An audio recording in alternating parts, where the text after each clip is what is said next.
le code aujourd'hui est vraiment le langage du futur pour les jeunes enfants et pour les jeunes générations. Donc il est important qu'on les y sensibilise au plus tôt.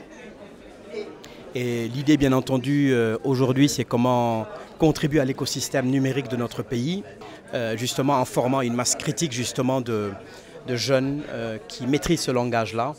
Vous savez, dans les objectifs pédagogiques scolaires, il s'agissait d'apprendre à lire, écrire et compter.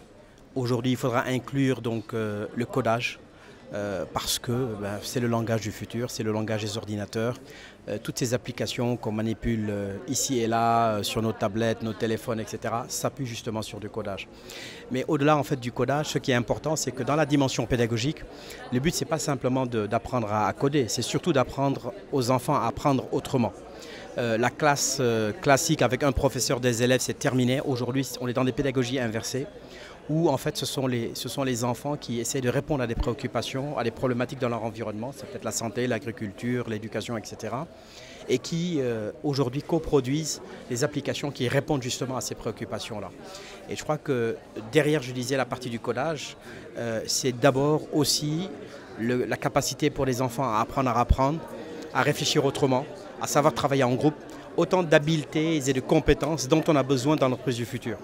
Aujourd'hui, donc, contribuer à créer une masse critique de jeunes, de plus jeunes qui parlent ce langage-là, c'est aussi développer l'attractivité de notre pays par rapport à des investisseurs et nationaux et internationaux.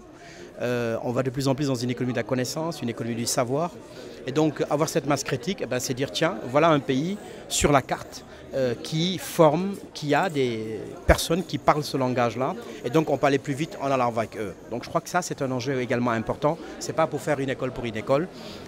C'est une école différente parce que le type d'enseignement n'est pas un enseignement classique comme on le voit à l'école, où on apprend la géographie, etc.